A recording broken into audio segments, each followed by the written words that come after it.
Aloha everyone, Joshua Hayes at BigWaveTrading.com. Normally I produce these videos on Friday for everyone right after the market close, make it available on Friday, but doing it late Friday, it's Saturday when everybody is watching this, so we'll try to keep this short. I always say that they're never short, but I'm going to try to respect your time and my time by making it short. What I want to say is the QQQ is our leading index, so this is the one that we're going to focus on for this video lesson. After this little high here, following this V ramp, we had one distribution day, clear distribution day, another distribution day, technical wise, but the intraday action was bullish, hence then some follow through the next day. We had a churning session on Thursday, so starting to get a little concerned. Two distribution days, one churning session in the past 6 sessions, short term, kind of raising some red flags. Along with that, Uber ended up coming back into its base following the breakout of this very short hot cup with high handle. So that, along with Nvidia reversing the gains after the gap up yesterday, kind of had me a little cautious. But today's session, we had the market sell off, big rally into the close, heavier volume, probably end of month rebalancing or you know configuration, whatever you want to call it. But either way, very good to see us undercut these lows and then bam, rally right back and close higher than the low day of Thursday session. So that is a positive. Now, I'm going to try to keep this short. Hopefully. So before I move on to the new long positions, I want to make mention to all members, if you went long S&T with me from my perfect speculator scan on this session, following Friday's session, we're sitting pretty. 2 days, we're now up about 6.5%.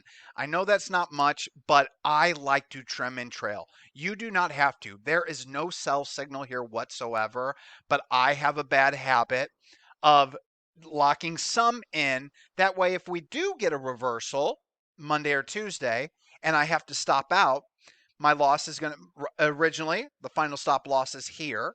But now that I'll be taking some profits, whichever one is higher, I can't tell by looking at this chart if the 50 SMA or this low is higher.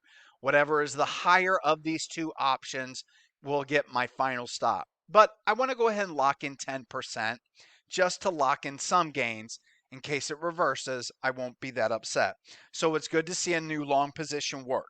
We also got filled on another long position.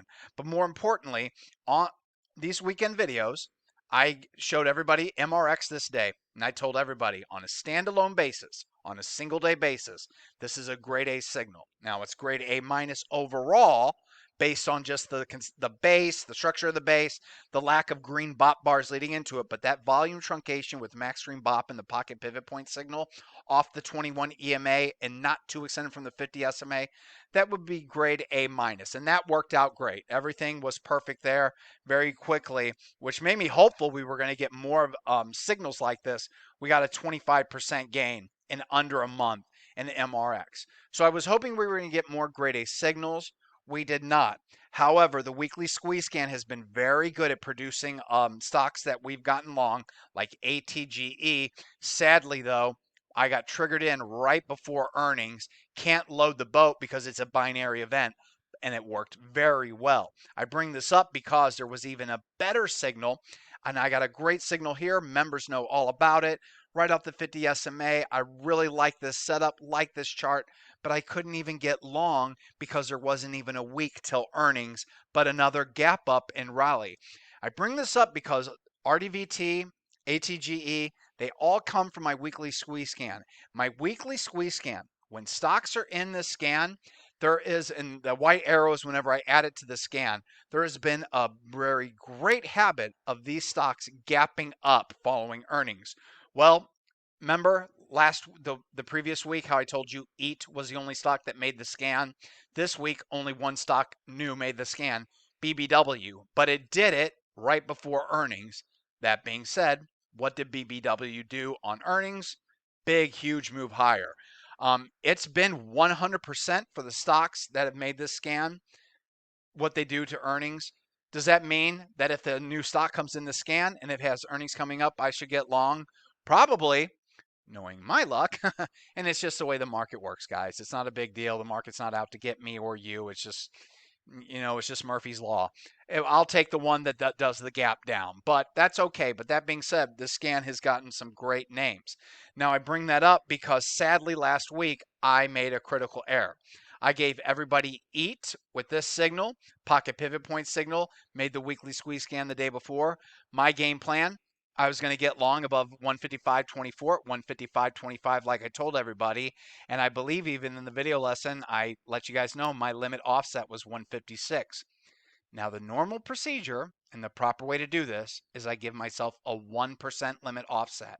So I should have been at 155.25, and my limit should have been around 156.80.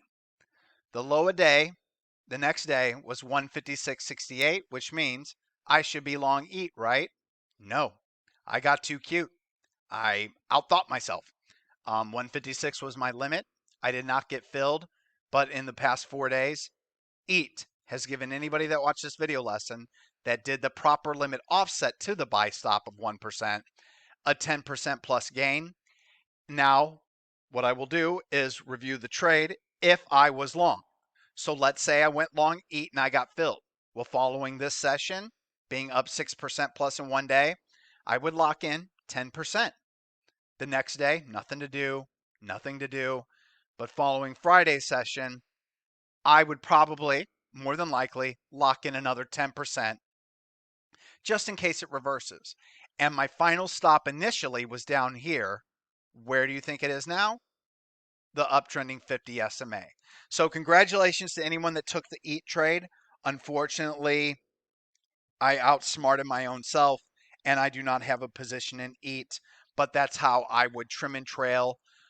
I would have a stop, probably, since it was heavier volume, I'd have one stop here, a second stop here, a third stop here, and my final stop would be right here. And if you think that's hard to manage, it is not for me.